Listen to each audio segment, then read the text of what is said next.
So guys इससे ज़रूरी कोई करंट अफेयर इशू हो सकता है. So if you are aware about what Ramsar sites are, अगर आपको पता है और आपको ये भी पता है कि यूपीएससी का जो प्रीलिम्स होगा आपका सिविल सर्विसेज एग्जामिनेशन के साथ ही इंडियन फॉरेस्ट सर्विसेज का भी होता है, तो उसमें एनवायरनमेंट के क्वेश्चन आते हैं भर भर के. सो उसकी वेटेज इतनी होती है कि out of 100 sometimes 15, 20 and even 25 questions are related to environment sometimes. और अभी इंडिया में जो total number of Ramsar sites हैं which are wetlands of international importance, इसके बारे में भी बात करेंगे कि वेटलैंड्स क्या होता है, ये रामसर साइट क्या है, why are we calling this Ramsar, कौन से देश के अंदर शहर है और यहाँ पर ऐसी कौन सी कन्वेंशन, कौन सा एग्रीमेंट साइन हो गया था. ये सारी चीज़ें आज हम डिस्कस करेंगे. अब 100th साइट इंडिया के अंदर हो गई है रामसर.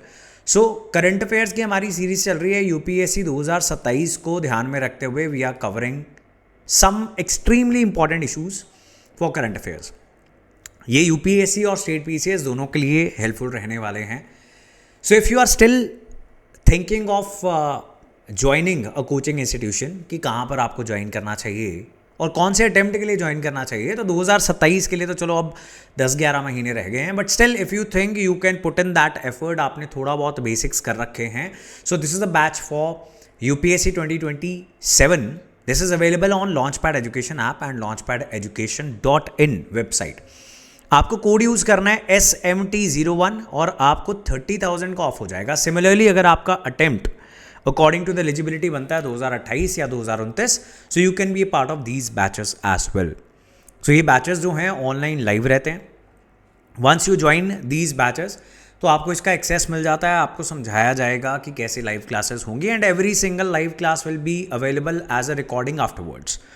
सो स्टार्ट करते हैं जी डिस्कशन. इंडिया की 100th रामसर साइट कौन सी है? सो 5 जून वर्ल्ड एनवायरनमेंट डे पे प्राइम मिनिस्टर नरेंद्र मोदी ने खुद अनाउंस किया ऑन हिज एक्स हैंडल.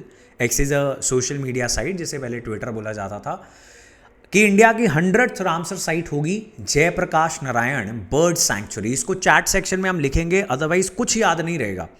क्या नाम है 100th रामसर साइट का? It is Jayaprakash Narayan bird sanctuary. Locally it is also known as Suratal. ये बलिया उत्तर प्रदेश के अंदर है.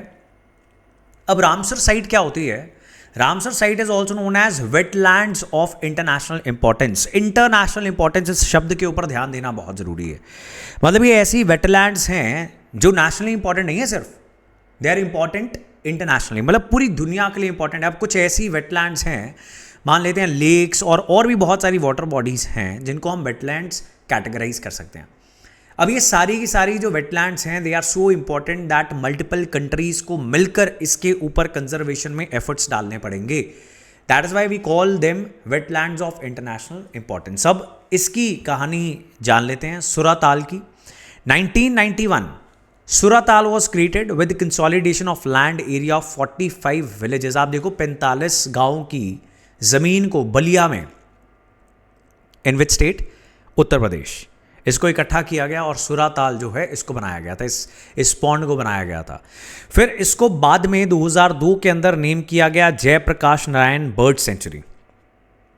Right, so they are calling it a bird sanctuary. So यहाँ पर बहुत बहुत बड़े इलाके में पानी है, बड़े सरल तरीके से आपको समझाने लगा हूँ. एंड यहाँ पर बहुत सारी बर्ड स्पीसीज आती हैं और यहाँ पर कुछ समय के लिए रहती हैं. ये एक नेचुरल पेरिनियल ऑक्सबो लेक है. So now what is oxbow lake? Can you see this? So geography में आप पढ़ते हो, बेसिक एनसीईआरटीज़ के अंदर आप पढ़ते हो इन चीज़ों को. सो इस तरीके से नदियाँ जो हैं फ्लो करती हैं, देन समटाइम्स एक जो हिस्सा है वो टूटकर अलग हो जाता है एंड वो लेक बन जाता है इस शेप में. We call this which lake? We call it oxbow lake. Now all दोस्त जिन्होंने ज्योग्राफी कर ली है उनको तो ऑक्सबो लेक के बारे में बखूबी पता होगा, बाकी सबको आज पता लग गया. So the name of this lake is very important, oxbow lake. So Suratal भी एक नेचुरल पेरिनियल ऑक्सबो लेक है and this is a critical wintering ground. यानी यहां पर बहुत सारी एवियन स्पीसीज यानी बर्ड्स वो उड़कर आ जाते हैं सेंट्रल एशियन कंट्री से. तो जब सेंट्रल एशियन कंट्रीज बहुत ठंडी हो जाती हैं, they just fly and come here and spend some time here. Now, according to the UP Eco Tourism, UP का जो टूरिज्म डिपार्टमेंट है, it says that it is a major source of irrigation as well. It is a major source of groundwater recharge as well. It is supporting wildlife and ये आसपास की खेती बाड़ी को भी मदद कर रही है. सो आप देख सकते हो कि कितनी इंपॉर्टेंस है इस एक पर्टिकुलर वेटलैंड की. ऐसी 100 इंडिया के अंदर हैं एंड पूरी दुनिया के अंदर बहुत सारी हैं. So that tells you what? That tells you how important these wetlands are. तो यही इसकी इंपॉर्टेंस है. नाउ मॉनसून के अंदर दिस एरिया इट एक्सपैंड्स. ये जो सुरा ताल है इसका एरिया एक्सपैंड हो जाता है. 25,000 हेक्टेयर्स जो है इट इज़ अंडर वाटर. सो बहुत बड़ा एक नेचुरल हैबिटेट बन जाता है यहाँ पर बहुत सारी बर्ड और बाकी स्पीशीज़ के लिए. अब रामसर कन्वेंशन जो है एक इंटरनेशनल एग्रीमेंट है जो ईरान के एक शहर रामसर के अंदर साइन हुआ था. India is obviously a part of this. That is why we are also having Ramsar sites and this is our 100th Ramsar site. अब इसमें वेटलैंड की डेफिनेशन क्या लिखी गई है? वेटलैंड की जो डेफिनेशन है वो बहुत ब्रॉड है. मार्श, फेन, पीटलैंड, तो मतलब दलदली मिट्टी जहाँ पर पानी हो, पानी होना चाहिए थोड़ा ज़्यादा, जैसी मर्जी मिट्टी में हो. और वाटर वेदर नेचुरल और आर्टिफिशियल डजंट मैटर. परमानेंट और temporary again doesn't matter. With water that is static और फ्लोइंग, तो पानी बह रहा है या फ्लोइंग है, फ्रेश है या खारा पानी है, ब्रैकिश वाटर है, परमानेंट है, टेम्परेरी है, कुछ भी मैटर नहीं करता. तो वेटलैंड की मैंने आपको बताया कि definition is very broad, including areas of marine water the depth of which at low tide should not exceed 6 metres. तो टाइड्स होते हैं लो टाइड, हाई टाइड. तो उसमें जब लो टाइड है तो एरिया जो है, जो डेप्थ है, जो गहराई है इस वेटलैंड की, it should not be more than 6 metres. So ये कन्वेंशन, रामसर कन्वेंशन में वेटलैंड्स की डेफिनेशन है. बेहद इंपॉर्टेंट डेफिनेशन है. इस पीडीएफ को आप टेलीग्राम चैनल से उठाओगे और बड़े ध्यान से पढ़ोगे. And I am telling you, अगर आप ऐसी डेफिनेशन देखते हो सरप्राइज मत होना.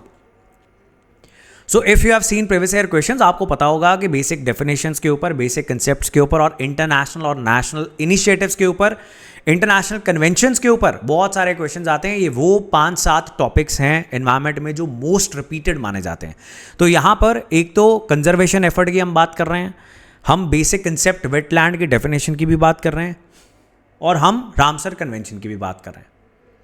सो इंडियन गवर्नमेंट की डेफिनेशन जो है वो थोड़ी सी अलग है. उसमें एक्सक्लूड किया हुआ है कुछ चीज़ों को, river channels, paddy fields and other areas where commercial activities happening, इसको एक्सक्लूड कर दिया गया है. So the wetlands conservation management rules 2017, so relatively recent हैं, notified by union ministry of environment, forest and climate change. वो क्या definition देते हैं? इट डज नॉट इंक्लूड, यहाँ पे ये लिखा गया, river channels, paddy fields, human made water bodies, tanks which are specifically constructed for drinking water purposes and structures specifically constructed for aquaculture, salt production, recreation, irrigation purposes. So होता क्या है, once you categorize a particular area as a wetland, उसके बाद बहुत सारी activities वहां पर restrict हो जाती हैं.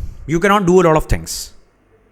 So that is why this the exclusion has been done, ताकि लीगली देश के अंदर ये सारी इकोनॉमिक एक्टिविटीज़ जो हैं उसके ऊपर कोई रोक टोक ना हो जाए. रामसर कन्वेंशन जो है 1971 के अंदर अडॉप्ट की गई थी. एंड जब मिनिमम कंट्रीज, जो भी हर एग्रीमेंट में रहता है कि 5 कंट्रीज साइन कर देंगी, then it will come in force, तो वो लागू हो जाएगी. तो 1975 के अंदर रामसर कन्वेंशन जो है it came in to force. It was a first intergovernmental agreement focused exclusively on a specific ecosystem.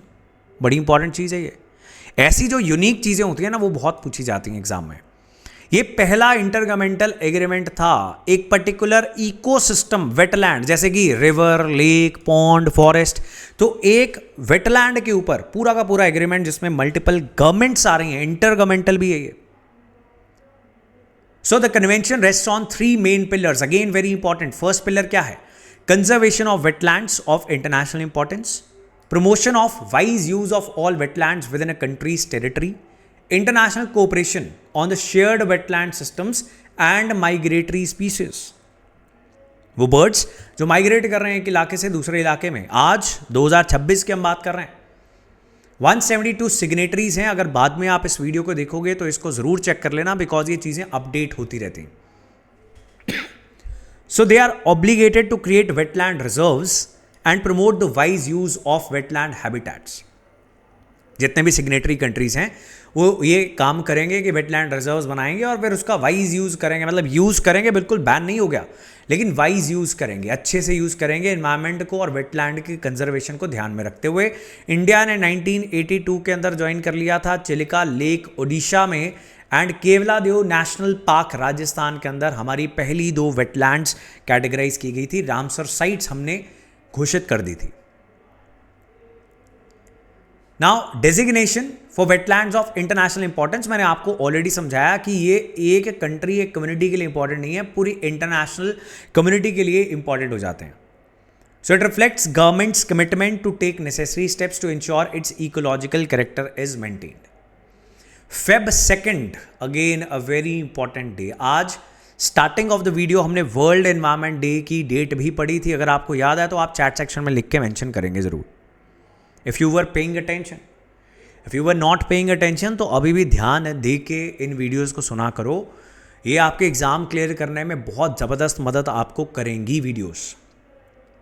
Direct questions आएंगे यहाँ पर। Again I am saying only what is expected we are discussing, सिर्फ और सिर्फ exam point of view से जो बेहद important चीज़ें हैं वो हम डिस्कस कर रहे हैं। 2 Feb जो है it is observed as world wetlands day, इसको भी आपने ध्यान में रखने की कोशिश करनी है। बहुत सारे गवर्नमेंट एग्जाम्स में डायरेक्टली इस प्रकार के डेज पूछ लिए जाते हैं, सो आप ये एक्सपेक्ट कर सकते हैं कि सिविल सर्विसेज में भी ऐसा पूछ लिया जाएगा। Obviously the objective is to raise awareness about conserving one of the most critical ecosystems of the planet. ये बहुत इंपॉर्टेंट इकोसिस्टम है वेटलैंड। इस साल 2026 में the theme is wetlands and traditional knowledge celebrating cultural heritage. तो इससे आगे आप पीपीटी में क्या कुछ जानेंगे, that wetlands are so important. जैसे हमने स्टार्टिंग में क्या डिस्कस किया कि वेटलैंड्स जो हैं वो ग्राउंड वाटर रिचार्ज का काम करती हैं, वो इरिगेशन के लिए मदद करती हैं, बहुत सारे उसके इकोनॉमिक बेनिफिट्स हैं। So wetlands, here you can see they provide $39 trillion in annual benefits but are disappearing at a rate of 0.52% per year. They are known as kidneys of the landscape. जैसे kidneys जो हैं purification, rejuvenation का काम करती हैं, वैसे ही जो wetlands हैं they also act as kidneys of the landscape. They are very little, only covering 6% of Earth's land. They are providing wetland to 40% of all plant and animal species. 40%, सिर्फ 6% area में wetlands हैं। 100th Ramsar site आपने समझ ही ली। इसके आगे we are going to discuss the importance. Wetlands जो हैं they are one of the most productive ecosystems. They are transitional ecosystems, extremely important now. Terrestrial यानी ज़मीन एंड एक्वेटिक एनवायरमेंट्स के अक्सर बीच में आपको वेटलैंड्स मिलते हैं, राइट? नॉट ऑलवेज, ये कोई एक्सट्रीम सिचुएशन नहीं है कि ऐसा ही होगा हमेशा, लेकिन मोस्ट ऑफ द टाइम्स वहाँ पर तो आपको मिलते हैं, या तो परमानेंट होते हैं या सीजनल होते हैं। And they support diverse plant and animal life. They are rich in biodiversity and play a crucial role in maintaining the ecological balance. 6% of land area, 40% of all plant and animal species, वो हमने discuss किया। They also provide natural protection to nearly 60% of global population living along coast line. So coastal area में बहुत सारी आबादी रहती है हर एक देश के अंदर, सो उसके लिए नेचुरल प्रोटेक्शन का भी काम करती है। आपने ये यहाँ पर भी देखा। सो व्हाट हैपेंस इज कि सुनामी आ गई, साइक्लोन आ गया, ऐसे बहुत सारे डिजास्टर्स जो हैं उसमें वेटलैंड्स अक्सर ऐसे प्लांट स्पीसीज को सपोर्ट करते हैं जिसे हम जानते हैं by the name of mangroves. They act as a cushion, तो उसकी इंटेंसिटी को कम कर देते हैं। साइक्लोन जितनी डैमेज कर सकता है उतनी नहीं कर पाता। They also provide provisions to human beings such as food and fodder, rice and fish, तो ये सारी चीज़ें भी प्रोवाइड करता है। इको टूरिज्म का भी सोर्स है, एग्रीकल्चर फिशरीज के लिए भी हेल्पफुल है। एक्सेस रेनफॉल हो जाए उसको एब्जॉर्ब कर लेता है, साइक्लोन्स आ जाएं उसको एब्जॉर्ब कर लेता है। प्योरिफिकेशन का भी काम करता है। They act as carbon sinks as well, जो कार्बन एमिशंस जो हैं उसको एब्जॉर्ब करने का भी काम करते हैं wetlands. So many ecosystem services are being provided by the wetlands. So still they are one of the most threatened ecosystems. अब रामसर कन्वेंशन जो है वो ये रिपोर्ट भी निकालता है। एनदर वेरी इंपॉर्टेंट थिंग, तो जितनी भी इंपॉर्टेंट चीज़ें हैं आई होप आप बड़े ध्यान से सुन रहे हो और आप फिगर आउट कर पा रहे हो कि कौन सी चीज़ बेहद ज़्यादा इंपॉर्टेंट है। डायरेक्ट क्वेश्चन पेपर में आने की उम्मीद है। Global wetland outlook 2025, this is very important. तो ये रिपोर्ट ने क्या बताया, 400 million hectares of wetlands have been lost since 1970, with nearly a quarter of those remaining in a degraded state. It says wetlands provide society with up to $39 trillion in benefits, जो आपको उस graphic में भी देखने को मिला था, right? So it was given by Global Wetland Outlook report. Land conservation for agriculture, urbanization and infrastructure development are leading reasons behind declining wetland areas. तो ये कुछ threats हैं, wetlands क्यों खतरे में हैं, these are the reasons. Industrial and domestic waste pollute water bodies and unsustainable farming practices disrupt hydrology. So industrial, domestic waste, unsustainable farming, land degradation and land conservation conversion, जो land किसी और purpose के लिए use हो रही है, जहाँ पर वेटलैंड है, जहाँ पर मैंग्रोव्स हैं, वहाँ पर इको टूरिज्म आएगा, वहाँ पे कुछ ना कुछ कंस्ट्रक्ट करना पड़ेगा, इंफ्रास्ट्रक्चर बन जाएगा, अर्बनाइजेशन हो जाएगी, या फिर वहाँ पर एग्रीकल्चर करना पड़ेगा. So that will be another threat for the wetlands. Climate change exacerbates, so climate change जो है इस सिचुएशन को और बुरा कर देता है. So that is all for this particular video, 100th Ramsar site. इसका PDF आपको मिल जाएगा टेलीग्राम चैनल से. And as I told you about the UPSC 2028, 29, 30 online live batches, if you wish to join those batches तो आप उसको join कर सकते हैं लॉन्चपैड एजुकेशन ऐप से, और यू कैन विजिट launchpadeducation.in, और वीडियो के डिस्क्रिप्शन में जो नंबर्स हैं वहाँ पे भी कॉल करके you can enquire about the courses. That is all for this session. ऐसी और वीडियोज़ के लिए don't forget to subscribe to this channel. Good bye.